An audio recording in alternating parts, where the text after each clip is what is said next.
السلام علیکم، کیسے ہیں آپ سب؟ میں زہرا آپ کی خدمت میں ایک بار پھر ایک نئی مزے کی کہانی لے کر آ گئی ہوں جس کا نام ہے کچھ دن لگیں گے۔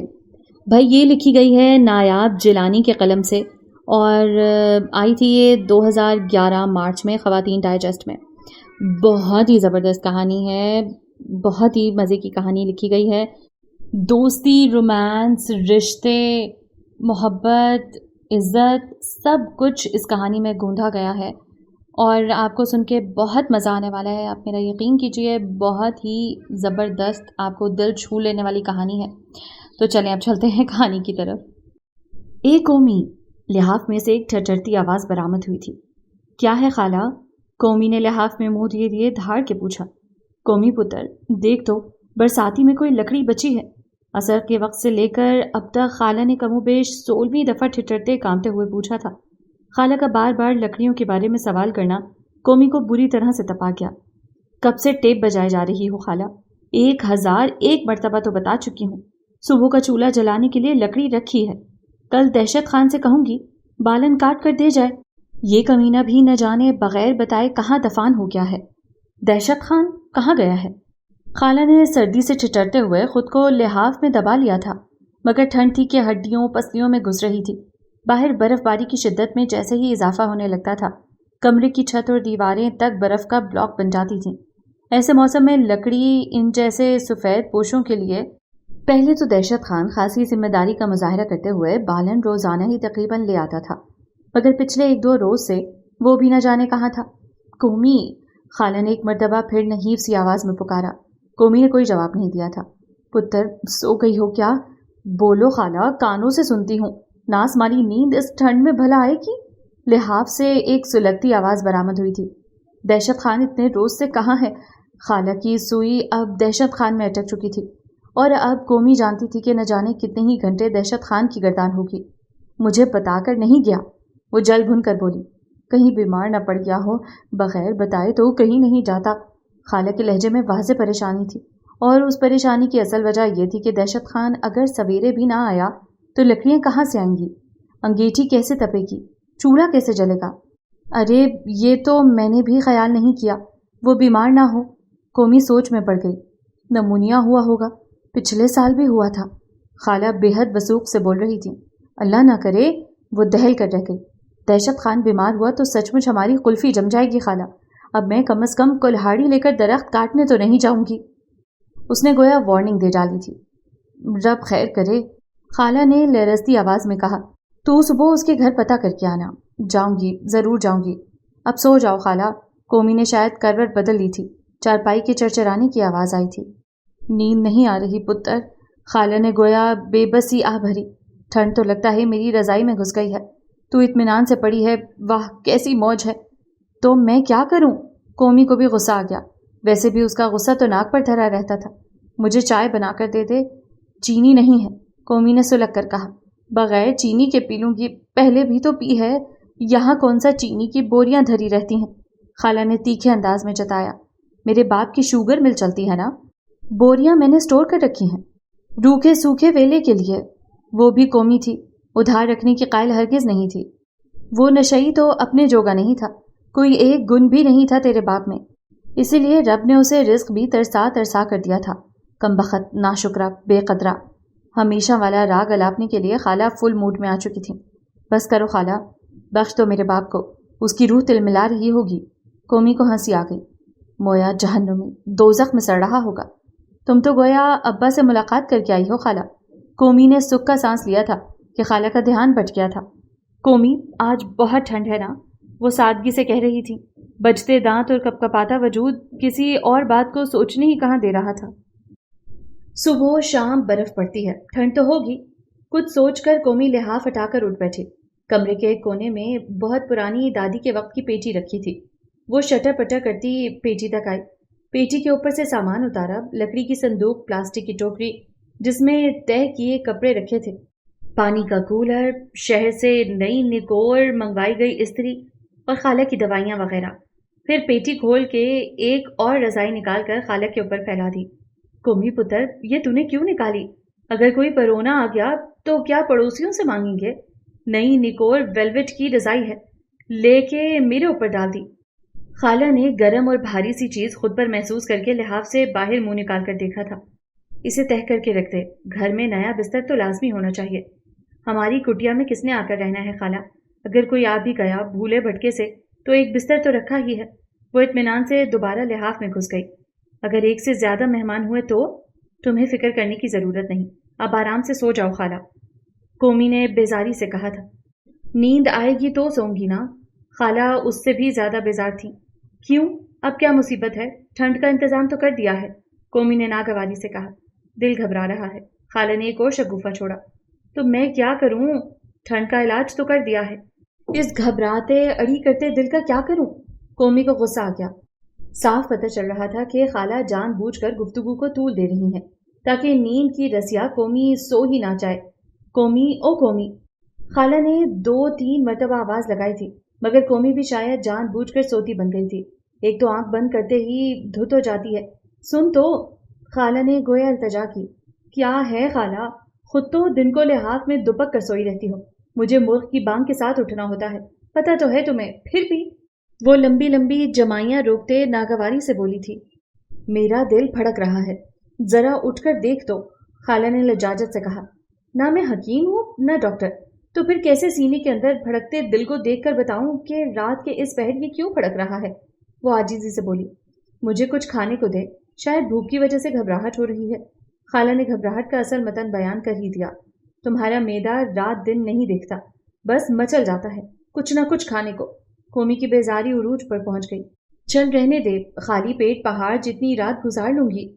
خالہ نے خود پر مظلومیت طاری کر لی۔ کیا دوں؟ وہ سوچ میں پڑ گئی۔ انڈا تو عصر کے وقت کھا لیا تھا آپ نے، پاپے بھی چائے کے ساتھ نوش فرما لیے تھے۔ ٹین میں دیکھنا میٹھے بسکٹ رکھے ہوں گے۔ خالہ کی یادداشت کھانے پینے کے معاملے میں غضب کی تھی۔ دیتی ہوں۔ گرم لحاف سے نکلنا کسی عذاب سے کیا کم تھا؟ مگر خالہ بھی بغیر پرواہ کیے رات دن اس کی پریڈ لگواتی رہتی تھی۔ کومی نے ٹین کھول کر اندر جھانکا، نمکو اور تھوڑی سی مونگ پھلی بھی رکھی تھی۔ 2 عدد دیسی انڈے بھی تھے۔ خالہ کے ناشتے کے لیے اس کی فکر ہلکی ہو چکی تھی۔ ایک پلیٹ میں بسکٹ نکال کر اس نے خالہ کو تھمائے تھے اور پھر خود چارپائی کی طرف بڑھنے لگی۔ جب خالہ نے مری مری آواز میں کہا، سوکھے بسکٹ حلق میں پھنس جائیں گے کومی، پانی دوں؟ اس نے جان بوجھ کر جگ اٹھا کر گلاس میں پانی بھرا۔ ٹھنڈا ٹھار پانی پی کر میں نے مرنا ہے؟ خالہ نے شاید منہ پھلا لیا تھا۔ تو پھر وہ کلس کر رہ گئی تھی۔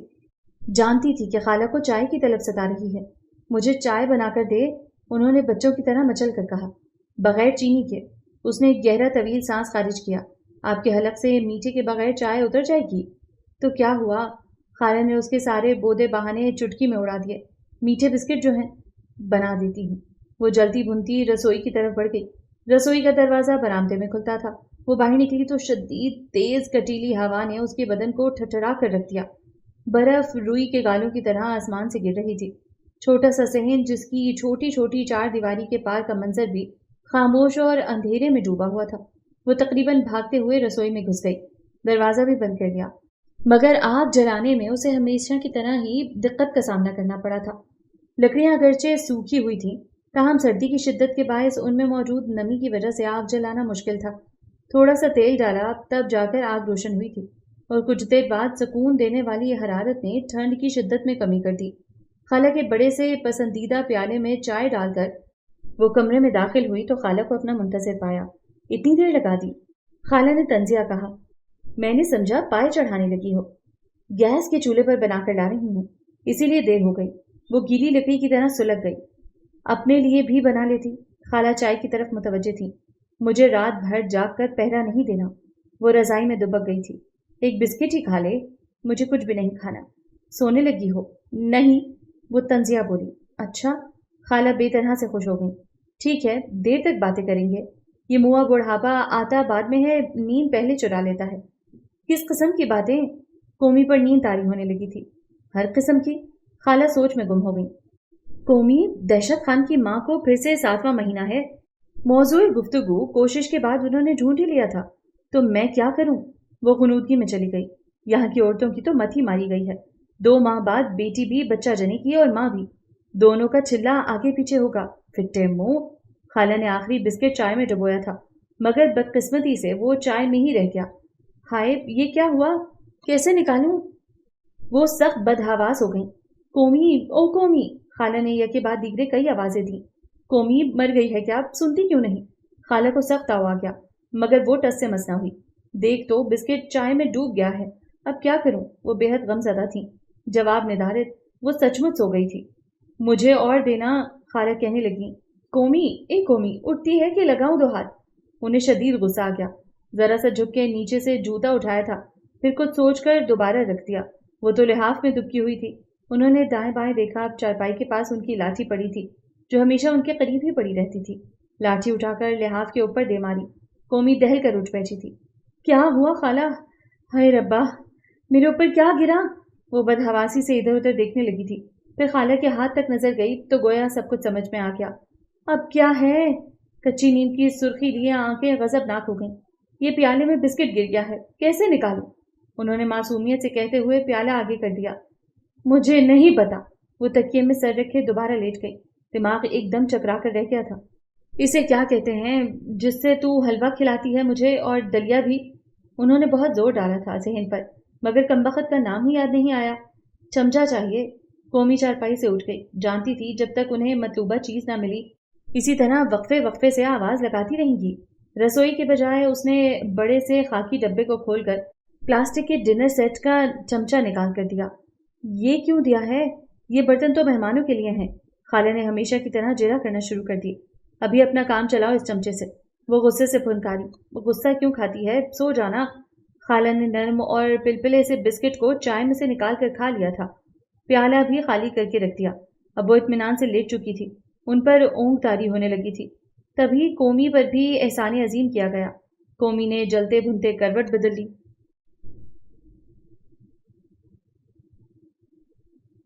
نہ جانے رات کے تیسرے پہر کا کون سا وقت تھا جب دروازے پر شدید قسم کی دستک ہوئی۔ یوں لگتا تھا دروازہ کھٹکھٹانے والا اسے توڑنے کے ارادے سے آیا ہے۔ یہ کون آ گیا؟ وہ دونوں ہی ہڑبڑا کر اٹھ گئیں۔ اس وقت کون ہو سکتا ہے؟ کومی نے پاس رکھا چھوٹا سا ٹائم پیس اٹھا کر وقت دیکھا۔ کوئی ضرورت نہیں دروازہ کھولنے کی۔ خالہ پر شدید خوف طاری تھا، کوئی چور اچکا نہ ہو۔ چور اچکا دیوار پلنگ کر آتا، یوں دستک تو نہ دیتا۔ نہ جانے کون ہے۔ کومی خود فکر مند تھی۔ ڈاکو ہوں گے۔ خالہ کو گویا پکا یقین تھا۔ ہمارے گھر سے کیا لوٹنا ہے؟ وہ استہزائیہ ہنسی۔ کیوں؟ یہ قیمتی استری، یہ نیا نکوٹ ڈنر سیٹ، تمہارا ٹائم پیس، ساجدہ کی سلائی مشین، یہ پتیلیاں، دیگچا، ہائے یہ نیا نکوٹ بستر۔ خالہ نے گھر کی قیمتی چیدہ چیدہ اشیاء انگلیوں پر گنوا دی۔ ڈاکوں کے معیار بدل گئے ہیں خالہ، اب وہ کیش مانگتے ہیں، زیور اور نقدی لیتے ہیں۔ کومی کا دھیان ابھی تک بجنے والے دروازے کی طرف تھا۔ باہر اس قدر برف پڑ رہی تھی، کون احمق ہے آخر؟ یہ کوئی وقت ہے نرم گرم بستروں سے نکلنے کا؟ وہ مسلسل بول رہی تھی تاکہ خالہ کا خوف کچھ کم ہو، کوئی مسافر یا پردیسی نہ ہو۔ کومی کی سوئی ایک جگہ اٹک گئی تھی۔ میں دیکھتی ہوں۔ رک جا کومی، خالہ پکارتی رہ گئی۔ کومی نے چٹخنی گرا دی تھی۔ اریب، یہ میری لاٹھی ساتھ لے جا۔ میں کسی کو قتل نہیں کر سکتی خالہ، وہ بچتے دانتوں کو سختی سے ایک دوسرے پر جمائے کہہ رہی تھی۔ اور کوئی بے شک تیری گردن مروڑ کر دروازے پر ہی پھینک جائے، مجھے تو خبر بھی نہیں ہوگی، بستر پر پڑی چلاتی رہوں گی، لولی لنگڑی ہوں، اٹھ تو سکوں گی نہیں، صبح تک تو ویسے بھی برف میں دفن ہو چکی ہوں گی، آخری رسومات پر جو پیسے خرچ ہونے ہیں ان کی تو بچت ہوگی۔ خالہ بڑبڑا رہی تھی۔ کومی باہر نکل آئی، ایک دفعہ پھر کڑا امتحان۔ آج کی رات تو اس کی اچھی خاصی پریڈ ہو گئی تھی۔ سفید برف نے زمین کا چہرہ چھپا رکھا تھا، آنگن میں لگے پودے تک برف کی چادر میں چھپے ہوئے تھے۔ کونے میں ایک طرف نل لگا تھا جس کا پانی بھی یقیناً اس وقت برف ہو رہا تھا۔ وہ ان پہاڑوں کے درمیان زندگی کے بہت سال گزار چکی تھی۔ برف سے اور ان سنگلاخ پہاڑوں سے آج تک کومی کو خوف محسوس نہیں ہوا تھا۔ وہ خود کو ان پہاڑوں کی بیٹی سمجھتی تھی۔ اس کے مزاج میں بھی پتھروں کی سی سختی تھی۔ وادی کے لوگ اس کے منہ لگنے سے کتراتے تھے، بچے اسے دیکھ کر گھبرا جاتے۔ سرد علاقے کی باسی کومل بخت یار کا مزاج بھی اس برف کی طرح سرد تھا، ٹھٹھرا دینے والا، لہو تک کو منجمد کر دینے والا۔ نرم اور گرم جذبات اس پر اثر نہیں کرتے تھے، کیونکہ اس کا دل ایک وسیع سرد خانہ تھا جس کے عین وسط میں کسی کی قبر بنائی گئی تھی۔ اس قبر کی نرم مٹی پر اس کے وہ آنسو گرتے تھے جنہیں زمانے کی نظر سے چھپا کر وہ چپکے چپکے بہاتی تھی۔ دروازے پر دستک کی رفتار میں کمی آتی چلی گئی تھی اور کومی عین دروازے کے سامنے رک چکی تھی۔ اس نے کنڈی پر ہاتھ رکھا تھا اور اپنے مخصوص سرد لہجے اور پھاڑ کھانے والے انداز میں پوچھا، کون؟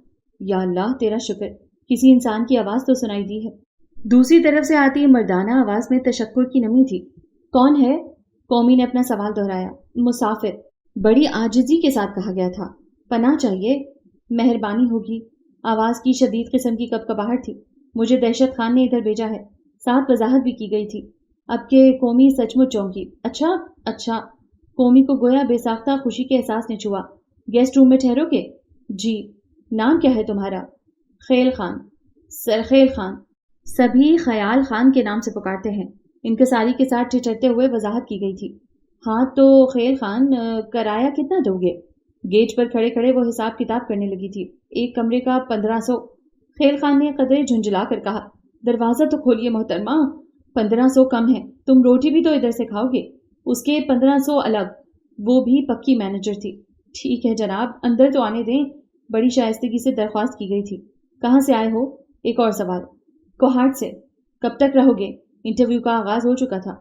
کام پر ڈیپینڈ کرتا ہے۔ کیسا کام؟ کیا شہر میں لنڈا لگاؤ گے؟ اس سے پہلے 2 لوگ ایسے رہائش پذیر تھے جو لنڈے کے کاروبار سے منسلک تھے۔ وہ اپنا سیزن چمکا کر کسی اور شہر روانہ ہو گئے تھے اور قومی کی آمدن کا ذریعہ ٹھپ ہو کر رہ گیا تھا۔ نہیں، میں نے شہر سے کچھ فاصلے پر زمین خریدی ہے۔ گیس اسٹیشن بناؤں گا، کام شروع ہو چکا ہے۔ وہ شاید رو دینے کو تھا، مگر اسے اتنا اندازہ تو ہو چکا تھا کہ انٹرویو دیے بغیر دروازہ نہیں کھلے گا، چاہے وہ سردی کی شدت سے قلفی بنے یا برف کا گولا۔ Gas station? چند لمحے غور و فکر میں ضائع کیے گئے۔ گاڑیوں میں گیس بھرو گے؟ یہی سمجھ لیں۔ پہلے کہاں رہتے رہے ہو؟ ایک اور سوال۔ شہر میں، ہوٹل میں کمرہ بک کروایا تھا۔ خیل خان کا دل چاہ رہا تھا کہ اپنا سر اس لوہے کے پھاٹک سے دے مارے۔ کرایہ زیادہ ہوگا نا، اسی لیے ادھر کو دوڑے ہو؟ قومی نے تنزیہ کہا۔ 1500 میں اتنا اچھا ٹھکانہ مل جائے تو اور کیا چاہیے؟ جی نہیں، یہ جگہ میرے گیس اسٹیشن سے قریب ہے، آنے جانے میں بہت وقت لگتا تھا، اسی لیے یہاں آیا ہوں، آپ کو زحمت دینے کے لیے۔ وہ تل ملا کر بولا۔ نہیں، زحمت کیسی؟ قومی کی طرف سے شان بے نیازی سے کہا گیا۔ یہ بتاؤ، چھڑے شانٹ ہو؟ اللہ نہ کرے، پورا خاندان رکھتا ہوں۔ وہ برا مان گیا۔ کتنے بچے ہیں؟ قومی نے شاید آخری سوال پوچھا تھا۔ اس کی تسلی ہو چکی تھی۔ بچے؟ وہ سوچ میں گم ہو گیا۔ بہت زیادہ ہیں کیا؟ گننے لگے ہو؟ قومی نے اپنے ازلی منہ پھٹ انداز میں جتایا۔ ایک بھی نہیں۔ خیل خان کو بھی غصہ آ گیا۔ شادی ہوگی تو بچے ہوں گے نا؟ وہ گویا پھٹ پڑا۔ تمہاری شادی نہیں ہوئی؟ صدمے کے مارے قومی کے منہ سے پھٹی پھٹی آواز نکلی تھی۔ نہیں۔ وہ پھاڑ کھانے کو دوڑا۔ اچھا، قومی سوچ کر بولی، تم یہاں رہنے کے اہل نہیں ہو سکتے، میں چھڑوں کو کمرہ کرائے پر نہیں دے سکتی۔ اس نے گویا اپنا فیصلہ سنایا۔ محترمہ، یہ ظلم مت کیجیے، پلیز مجھ پر ترس کھائیے، ٹھنڈ میری ہڈیوں کے گودے میں گھس گئی ہے، مجھے یہاں کھڑے کھڑے 104 بخار ہو گیا ہے۔ شادی نہ ہونا میرا جرم ٹھہرا، یہ سراسر میرے والدین کا قصور ہے۔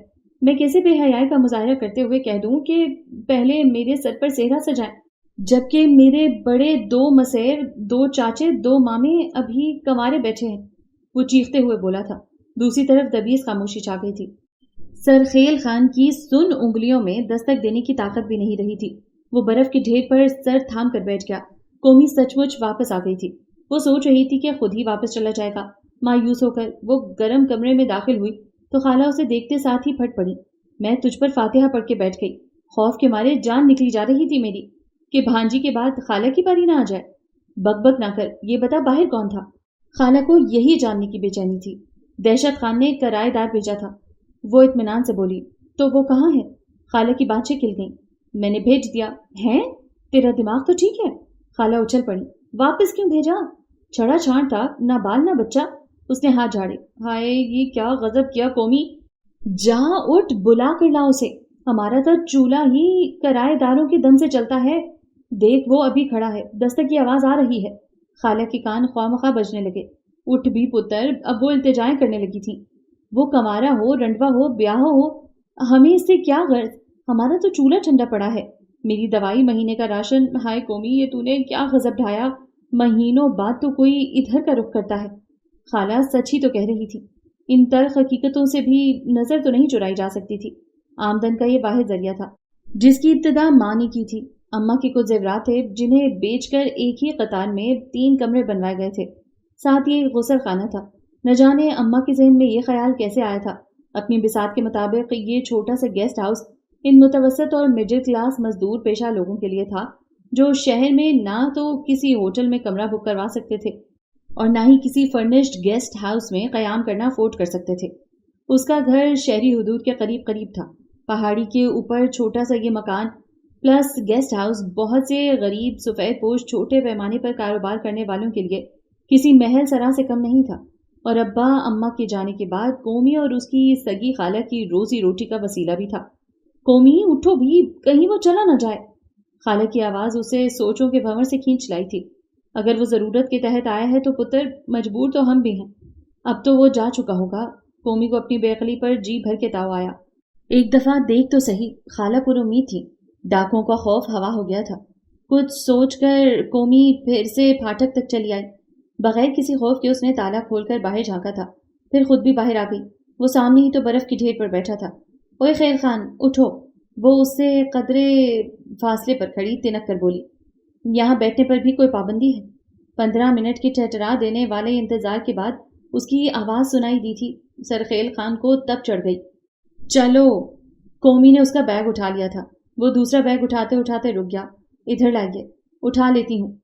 پہلے سے ٹھٹر رہے ہو، گر مت جانا۔ وہ بیگ اٹھائے، پھاٹک کھولے، اس کے اندر آنے کی منتظر تھی۔ اب ایسی بھی کوئی بات نہیں، نسلی پٹھان ہو، وہ اکڑ کر بولا۔ اپنا بوجھ میں خود اٹھاتا ہوں، لائیے ادھر۔ سرخیل خان نے اس کے ہاتھ سے بیگ پکڑ لیا۔ قومی شانے اچکا کر چل دی تھی۔ وہ بھی اسی کی پیروی میں ایک بڑے کمرے میں داخل ہوا۔ اس کمرے میں کم از کم اس کے رہنے کی تو کوئی گنجائش نہیں تھی۔ کاٹ کباڑ سے بھرا ہوا کمرہ، 2 چارپائیاں جس میں سے ایک پر آنکھوں میں اشتیاق لیے ایک عمر رسیدہ خاتون لیٹی تھی۔ یہاں رہنا ہے؟ وہ دہل کر پوچھ رہا تھا۔ نہیں تو پھر؟ سرخیل خان حیران تھا۔ خالہ سے ملوانے، جب تک یہ تمہیں دیکھ نہ لیں گی۔ بچی کچی رات میں مجھے چین سے نہیں لیٹنے دینا تھا انہوں نے، وہ وضاحت کر رہی تھی۔ سرخیل خان نے سر ہلا دیا تھا۔ خالہ کو شائستگی سے سلام کیا۔ خالہ نے اسے اپنے پاس بٹھا لیا تھا۔ وہ ان کے خلوص اپنائیت بھرے انداز سے خوب متاثر ہو رہا تھا۔ وہ یہ نہیں جانتا تھا کہ اس خلوص کا خراج لیا جائے گا، یعنی باقی ماندہ رات خالہ کو انٹرویو دینا تھا۔ بھانجی کو نہ جانے کیا اشارہ کیا، وہ پیر پٹکتی کمرے سے باہر نکل گئی تھی۔ کتنے بہن بھائی ہو؟ انٹرویو کا باقاعدہ آغاز ہو چکا تھا۔ 3 بھائی ہیں، اس نے سادگی سے بتایا۔ ماں باپ؟ الحمدللہ حیات ہیں۔ کیا کام کرتے ہو؟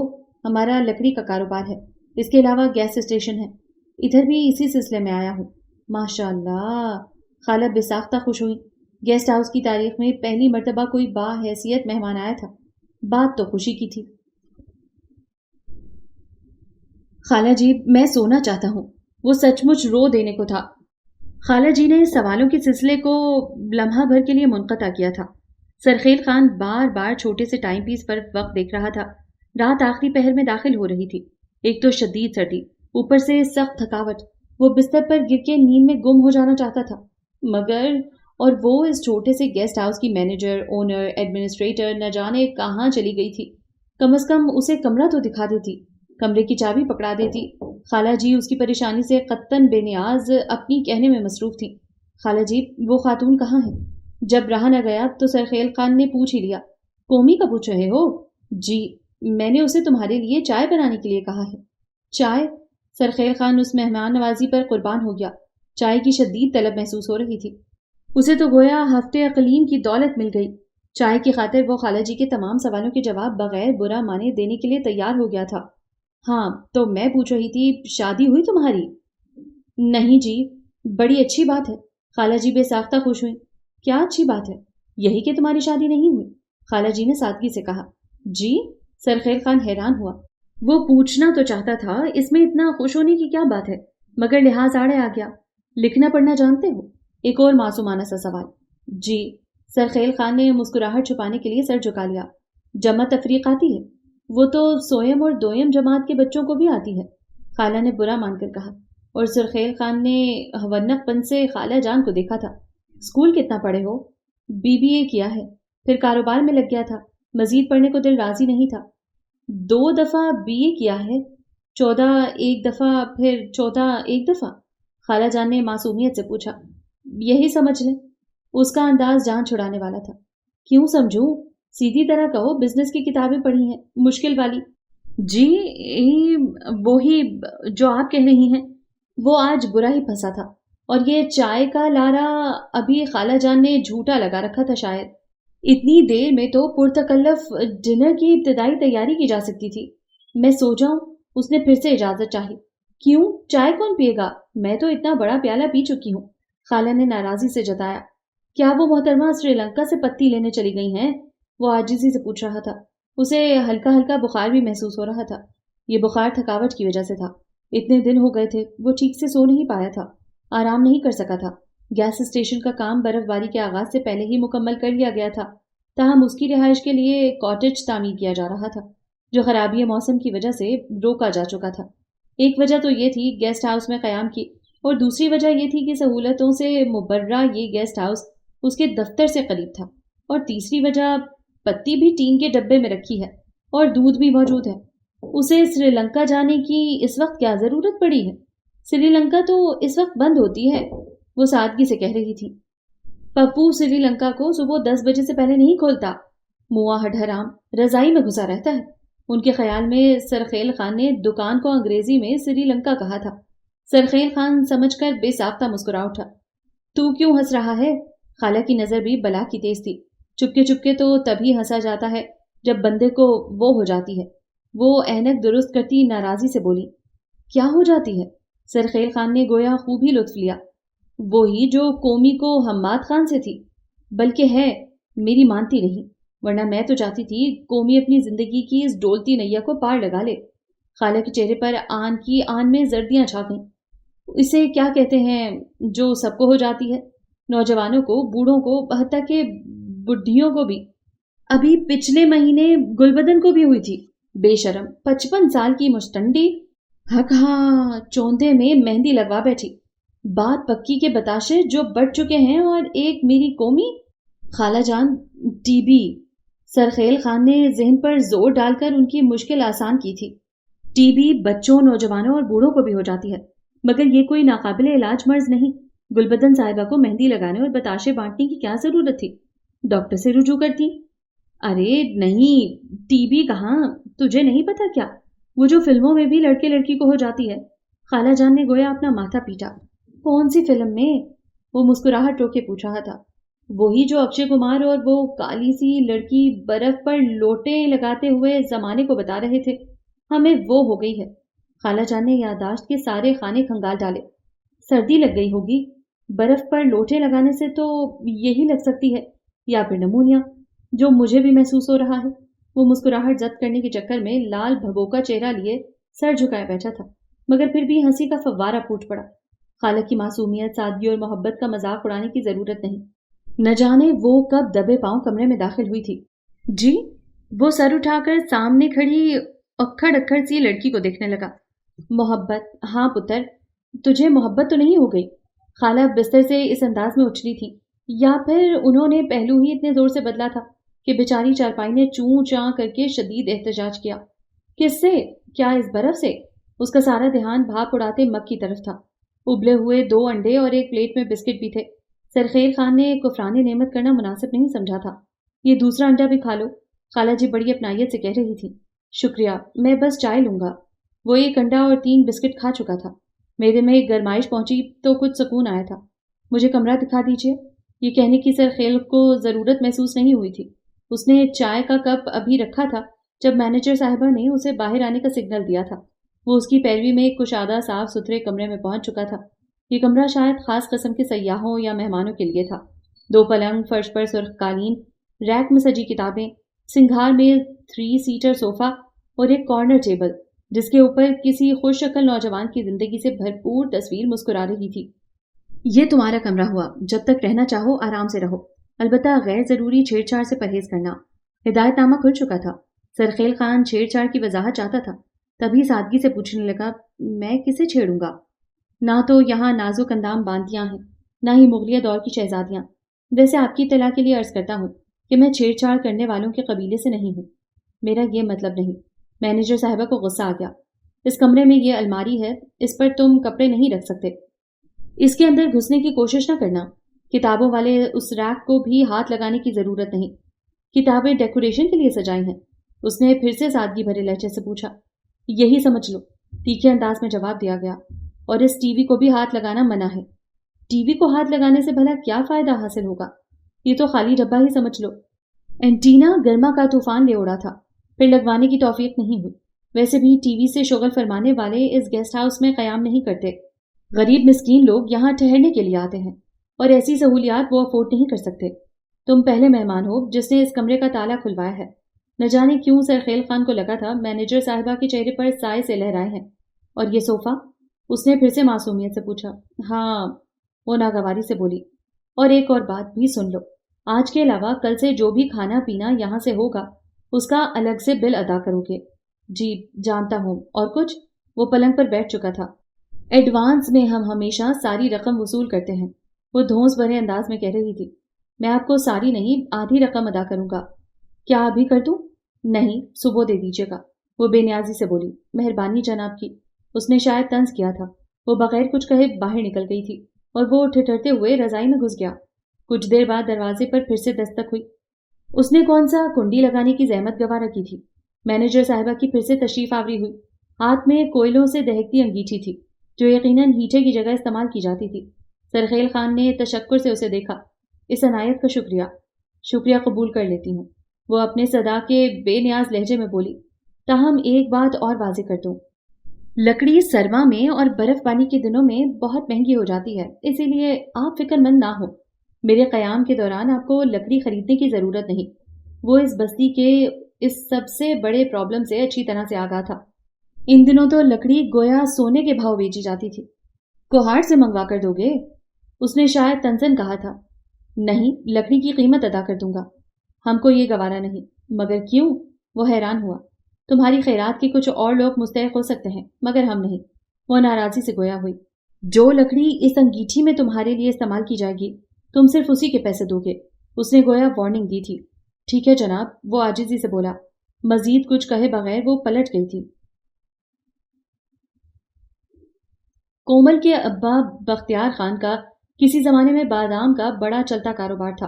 گھر میں خوشحالی تھی، کنبہ مختصر تھا، اماں اور ابا کی محبت بھی مثالی تھی۔ ابا نے کبھی اماں کی کسی بات کو رد نہیں کیا تھا، اماں کی ہر خواہش کو اولویت دی، اماں کا کہا کبھی نہیں ٹالا۔ یہی وجہ تھی جب اماں کی چھوٹی بہن بیوگی کے بعد بے آسرا ہو گئیں تو اماں انہیں اپنے گھر لے آئیں، اور یہیں سے گویا برے دنوں کا آغاز ہو گیا تھا۔ ابا کو کسی دشمن نے نشے کی بری لت لگا دی تھی۔ دھیرے دھیرے یہ نشہ ابا کو دیمک کی طرح چاٹ گیا۔ کاروبار تباہ ہوا تو نوبت فاقوں تک آ گئی۔ اماں کی دور اندیشی کے تحت گھر کا چولہا جل پڑا تھا۔ خالہ کو بس ہمیشہ ایک قلق رہا کہ اس گھر میں انہوں نے بھوک ہی دیکھی۔ ابا کو غلط صحبت نے خاندان بھر سے اور بستی والوں سے دور کر دیا تھا۔ بھوک اور افلاس نے مت مار کے رکھ دی تھی۔ سننے میں آیا تھا ابا کا سارا کاروبار قرضوں میں ڈوب گیا ہے۔ ابا رنگین مزاج تھے۔ خالہ بتاتی تھیں کہ کاروبار بھی اسی لیے ڈوبا کہ ابا کسی عورت کے چکر میں پڑ گئے تھے۔ اس عورت کی بے وفائی نے ابا کو نشے کی لت میں ڈال دیا تھا، اور ادھر اماں سوت کے غم کو سہار نہ سکیں اور چل بسیں۔ قومی اس وقت بہت چھوٹی تھی۔ خالہ نے اپنی آغوش میں اسے ہمیشہ کے لیے چھپا لیا تھا۔ ان دنوں حماد خان پنڈی کے ایک اسکول میں زیر تعلیم تھا۔ خالہ نے اپنا پیٹ کاٹ کاٹ کے حماد خان کو پڑھایا لکھایا تھا، دن رات اجرت پر کپڑے سیے۔ اماں نے بھی خالہ کا بہت ساتھ دیا تھا۔ حماد خان ان دو عورتوں کا خواب تھا جو اس تیسری عورت کی آنکھ میں آن بسا۔ گھر کے حالات دن بدن بگڑتے جا رہے تھے، حتیٰ کہ ضرورت کی بے شمار چیزیں پیٹ کے دوزخ کو بجھانے کے لیے اماں نے چپکے چپکے بیچ دی تھی۔ ابا کو گھر تو کیا اپنا بھی ہوش نہیں تھا، اور خالہ اکثر کہتی تھی بدبختی پھیرا مارے تو اسی طرح ہوش مند انسان عقل کھو دیتا ہے۔ زندگی بھر میری بہن کو ترسایا، جب وقت نے کروٹ بدلی، خوشحالی کے دن آئے تو خود ہی اپنے ہاتھوں سے لٹا کر بیٹھ گیا۔ کومل کو بدلتے حالات نے بہت مضبوط کر دیا تھا۔ اماں اور ابا کے بعد معذور خالہ کی دیکھ بھال کے ساتھ ساتھ سارا معاشی بوجھ اس کے کندھوں پر آ پڑا تھا۔ وہ دادی کے واحد پرائمری اسکول میں جماعت پنجم میں پڑھاتی تھی۔ تنخواہ اگرچہ مختصر تھی، تاہم ان دو خواتین کا گزارا مشکل ضرور تھا مگر ناممکن نہیں۔ خالہ کی بیوی پر کافی رقم اٹھ گئی تھی۔ اب تو خیر سے خالہ صحت مند تھی، لاٹھی سے چلتی پھرتی بھی تھی۔ چھوٹی موٹی تکلیفیں تو زندگی کی ساتھی ہوتی ہیں۔ وقت صبح خرامی سے گزر رہا تھا۔ بہتے وقت کے سمندر میں تلاطم آیا تو کب؟ سرما کی اس رات جب آسمان برف برسا رہی تھی۔ صبح کے شاید 8 بجے تھے جب دروازے پر زوردار دستک ہوئی۔ اسے بستر کو چھوڑنا نہیں پڑا تھا۔ دروازہ خود بخود کھل گیا۔ وہ ٹرے میں ناشتے کے لوازمات رکھے اندر داخل ہوئی۔ صبح بخیر. بخیر. وہ بھاری آواز میں بمشکل بولا. ابھی تک بستر میں پڑے ہو؟ خیریت؟ خیریت پوچھنے کا بھی اپنا ہی اسٹائل تھا. محترمہ کا شاید بخار ہے. اچھا. وہ سوچ میں پڑ گئی. طبیعت ٹھیک نہیں؟ دوائی چاہیے؟ وہی لٹ مارا انداز. نہیں. سرخیل خان آنکھیں دبا رہا تھا. کیوں؟ میرے پاس ٹیبلٹس ہیں. ٹھیک ہے مگر تمہیں تو ہلکی غذا چاہیے ہوگی. قومی پھر سے سوچ میں پڑ گئی. آپ کیا لائی ہیں؟ پراٹھے، انڈے اور چائے. اس نے ٹرے پھر سے اٹھا لی. میں کچھ اور لے آتی ہوں. کیا لائیں گی؟ رسک ٹھیک رہیں گے؟ وہ پھر سے سوچنے لگی. نہیں میں نے کبھی رسک نہیں کھایا. تو پھر دلیا؟ نہ جی نہ، دلیا ولیا بھی نہیں. خان نے منہ بنا کر کہا گویا کسی کڑوی دبا کو چبا لیا ہو. کھچڑی بنا دوں؟ وہ اپنے کچن میں رکھی چیزوں کے حساب سے کہہ رہی تھی. کھچڑی؟ مونگ کی دال کی؟ میں نے کبھی نہیں کھایا. مونگ کی دال نہیں پکتی. ہم تینوں بھائیوں کو پسند نہیں. وہ سخت بیزار ہو گیا تھا. پردیس میں نخرے نہیں کرتے. قومی کو غصہ آ گیا. جو کھانا ہے بتا دو، اور جو آئندہ کھانا پسند کرو گے اس کی لسٹ بھی بنا دو. ایڈوانس بھی دے دینا. دہشت خان شہر سے لا دے گا سامان. میں اس وقت سوپ پینا چاہتا ہوں. نگین بہت اچھا بناتی ہے اور بخار میں ہمیشہ میں سوپ پینا پسند کرتا ہوں. نگین کو ساتھ ہی لے آتے. قومی غصہ پیتے ہوئے بولی تھی. کیا تمہیں سوپ بنانا نہیں آتا؟ وہ روانی میں آپ سے تم پر آ گیا تھا. مجھے چکن کارن سوپ بنا دو پلیز. وہ لجاجت سے بولا. میرے باپ کا پولٹری فارم ہے نا. چکن کارن سوپ بنا دو. لحاظ اور مروت تو قومی کو چھو کے نہیں گزرے تھے. چکن نہیں سبزیاں تو ہوں گی. ویجیٹیبل سوپ بھی چلے گا. اس نے پھر سے گویا التجا کی.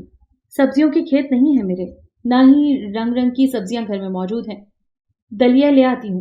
کھانا چاہو تو شوق سے، ورنہ میری بلا سے بھوکے رہو. قومی جل بھن کر رہ گئی تھی. آلو تو موجود ہوں گے. اس نے بھی ہار نہیں مانی تھی. ہاں 2 پڑے ہیں ٹوکری میں. وہ تاؤ کھا کر بولی. مگر مجھے سوپ پوپ نہیں بنانا آتا. ترکیب میں بتاتا ہوں. سرخیل خان بے ساختہ خوش ہوا. تمہیں بنانا آتا ہے؟ وہ حیران ہوئی. اس میں مشکل کیا ہے؟ سرخیل خان نے دل ہی دل میں شکریہ ادا کیا تھا کہ محترمہ مانی تو ہیں. پھر اس نے رسان سے سوپ بنانے کی ترکیب بتائی. یہ بڑا آسان طریقہ ہے. قومی پلٹتے ہوئے بڑبڑا رہی تھی. ہاں یہ بڑے لوگ نہ جانے کیا کیا کھاتے ہیں. مینیجر صاحبہ اپنا نام بتانا پسند کریں گی؟ اس نے ڈرتے ڈرتے پوچھنے کی جسارت کی تھی کہ محترمہ کا مزاج بدلتے لمحہ بھر کی دیر نہیں لگتی تھی. قومی. جی یہ کیا نام ہوا؟ کورما یا کوما نہیں کہہ سکتے؟ وہ معصومیت سے بولا. فل اسٹاپ بھی ہو سکتا ہے.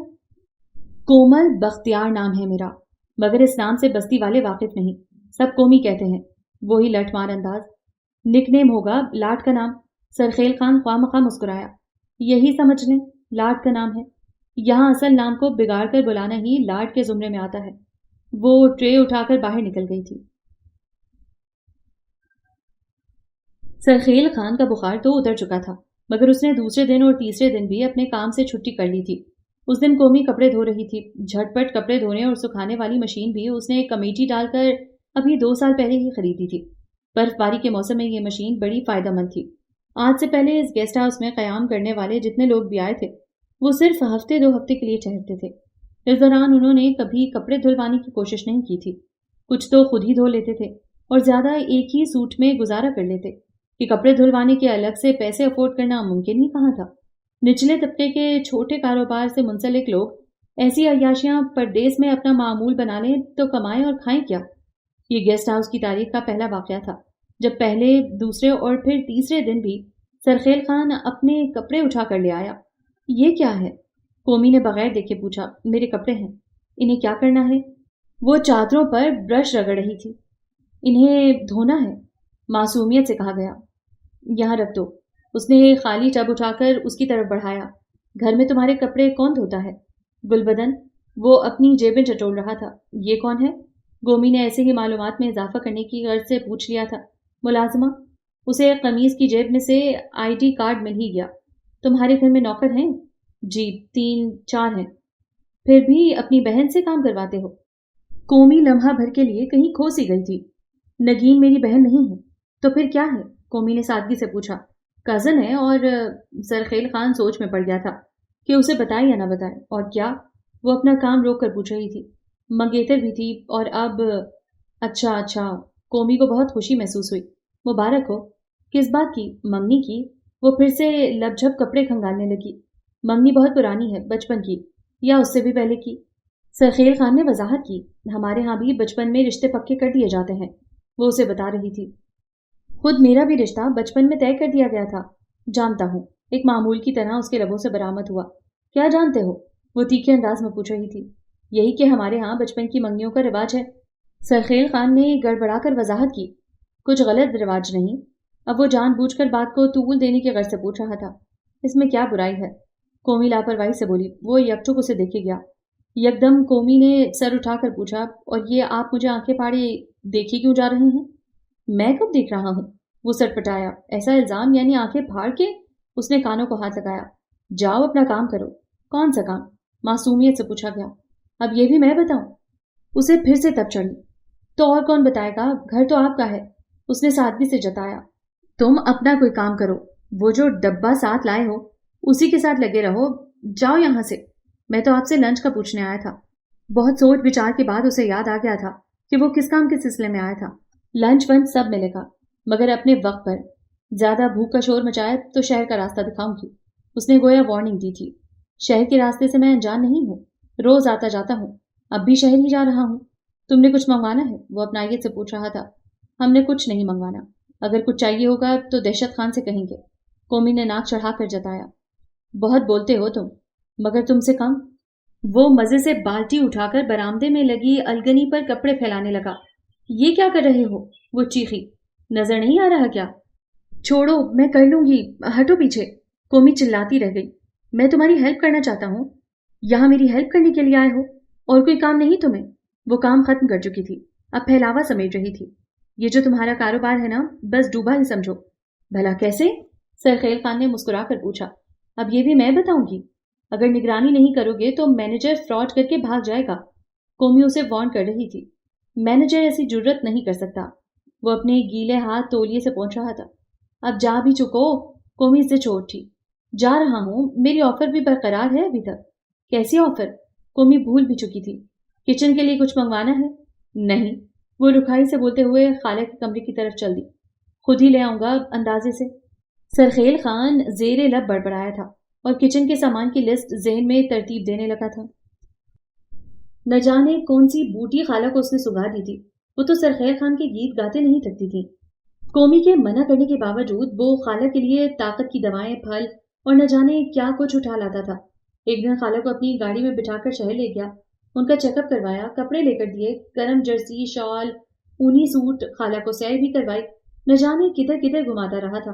قومی کی سمجھ سے یہ عنایات تو بالاتر تھیں۔ خالہ گھر آئیں تو قومی پھٹ ہی پڑی۔ مجھ سے پوچھے بغیر کیوں اس نواب زادے کے ساتھ گئی تھی؟ وہ مجھے خود ساتھ لے کر گیا تھا، خالہ لاپرواہی سے بولی۔ قومی، کسی دن تم بھی شہر کو دیکھانا۔ ہائے، یہ اونچی اونچی عمارتیں اور دکانیں! وہ ہمیں ان احسانات کے بوجھ میں دبا لینا چاہتا ہے، اور ابھی تک اس کے مقاصد واضح نہیں ہو رہے۔ قومی تو اس کی آمد کے کچھ دن بعد ہی مشکوک ہو گئی تھی، خواہ مخواہ شک میں پڑ رہی ہو۔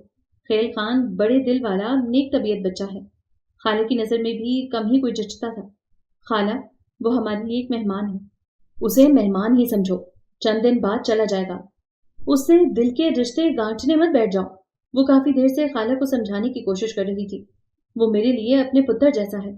پتر جیسا ہے مگر پتر نہیں، یہ بات تمہیں کون سمجھائے خالہ؟ وہ کنستر میں آٹا ڈال رہی تھی جو خالہ کا لاڈلا لے کر آیا تھا۔ اس مہمان خانے میں سینکڑوں آئے اور چلے گئے، کسی نے کب احساس اور انسانیت کا رشتہ جوڑا تھا؟ سب اپنے غموں، فکروں اور تلاش معاش کے چکروں میں خود کو بھی بھولے ہوئے تھے۔ سو میں سے کوئی ایک سرخیل خان جیسا ہوتا ہے۔ خالہ کے لبوں سے گویا شہد ٹپک رہا تھا۔ رب سونا اسے لمبی حیاتی دے۔ خالہ کی آنکھیں بھیگنے لگیں۔ ہر ایک کے لیے جذباتی ہو جایا کرو خالہ۔ وہ بیزاری سے ہاتھ جھاڑتے ہوئے اٹھ گئی۔ آج سر شام ہی سرخیل خان گھر آ گیا تھا، ہاتھ میں شاپر پکڑ رکھے تھے، سیدھا کچن میں چلا آیا۔ محترمہ، آج کیا پکانے کا ارادہ ہے؟ گوبھی گوشت پکایا ہے، وہ روٹیاں بنا رہی تھی، مصروف سے انداز میں بولی۔ اچھا، میرے لیے روٹی مت بنانا۔ شاپر لکڑی کے میز پر رکھے خود وہ پیڑھی گھسیٹ کر بیٹھ گیا۔ کیوں، آج فاقہ کرو گے؟ نہیں، پاستا کھاؤں گا اور تمہیں بھی کھلاؤں گا۔ وہ شاپر میں سے مختلف چیزیں نکال کر میز پر سجانے لگا۔ میں خالہ کو روٹی دے آؤں؟ اس کو بنانے کا کام بھی خود کر لینا، نہ جانے کیا کیا اٹھا کے لے آتے ہو۔ قومی نے یہاں سے اٹھ جانا ہی مناسب سمجھا تھا۔ خالہ کو روٹی کھلانے کی ضرورت نہیں، وہ بھی پاستا ہی کھائیں گی۔ سرخیل خان نے اس کے ہاتھ سے رومال میں لپٹی روٹیاں پکڑ لیں۔ خالہ کو علم غلم کھلانے کے بعد پھر ہسپتال لے کر چل پڑنا، یہ قطن بے ضرر ڈش ہے۔